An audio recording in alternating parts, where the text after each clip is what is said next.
Alright, so one of the coolest parts of working the OU beat for 5 years was getting to learn from some of the guys that had been on that beat for years. I mean, my former boss, Kerry Murdoch, was one. Tulsa Word sports columnist Garen Emick was another. OU Diehards lead reporter John Shin is yet another. But it was always flame, fam, when John Hoover started lobbing questions at Bob Stoops. Now, this is interesting because as a fan, and also as a former member of the media, I have this perspective from both sides. So I have a level of respect for the guys in the press box that I don't think a whole lot of other people have, because they genuinely believe that sometimes it's the job of reporters to just rile up coaches, to just get under the skin of kids, when really it's their job just to find out information and give it to us. It's a service that they perform. And I'm always going to pull for journalists doing the job, which is one of the reasons that I pull for John Hoover. But John's job also entailed lobbing the bombs at Bob Stoops. And one of the most memorable moments came in 2012, right after OU skull drag Texas 63-21. I remember watching this press conference live, and I remember Bob Stoops coming to sit down,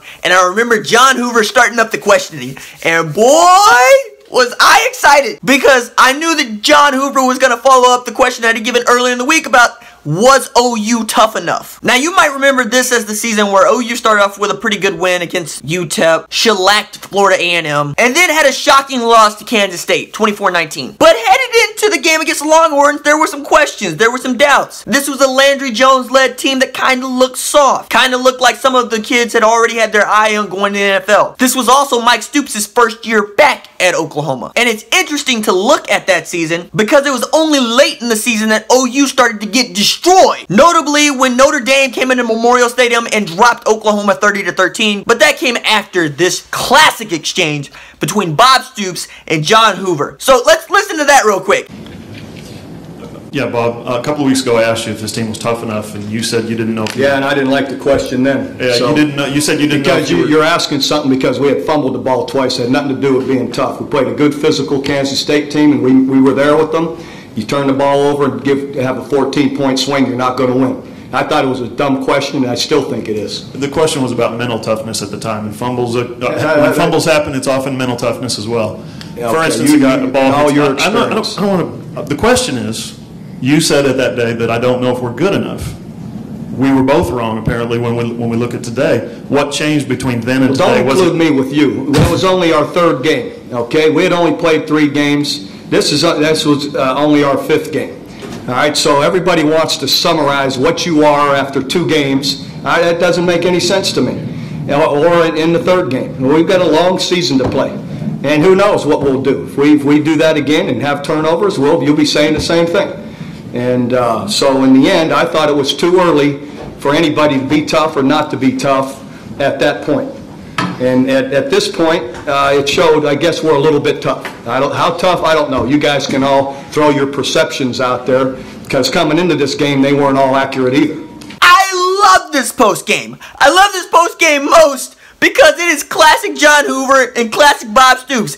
Bob was never shy about telling you what he thought about your question. Never shy about telling what he thought in general. It's one of the reasons that I love watching Kerry lob bombs at Bob, and I love watching John lob bombs at Bob. But I'll tell you something else.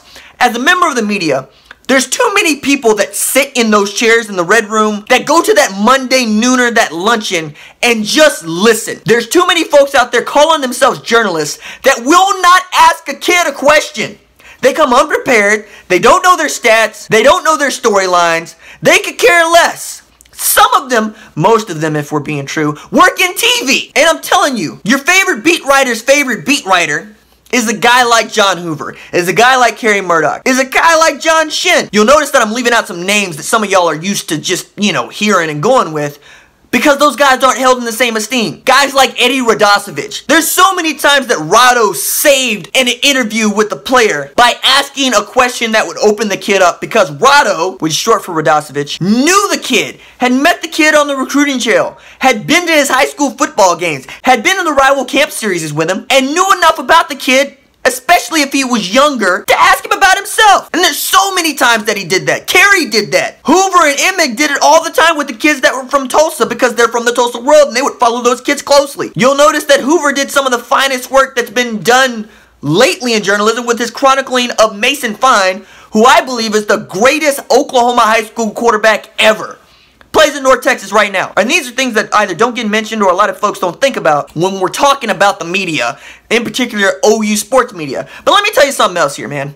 All the folks that work on that beat busted their behinds to get there. They are the best at what they do. Brooke Pryor, Eric Bailey, Ryan Aber, Cody Stabenhagen, the homies at Sooner Scoop, where I used to work. Terry used to sign my checks. So yes, I'm biased there. But I'm also telling you the truth. I'm telling you that it's hard work to work on that beat. I'm telling you that you're up against national competition all the time. And I'm telling you that when you used to see a classic exchange like that between Bob and John Hoover, know that it wasn't just Hoover out there lobbing bombs to lob bombs. He was lobbing bombs to try to figure out information, trying to figure out the best news to deliver to you and I, the people who read the OU sports news every single day and care about every single stat, every single storyline, every single kid. And for that, those folks will always have my respect. Alright, next segment.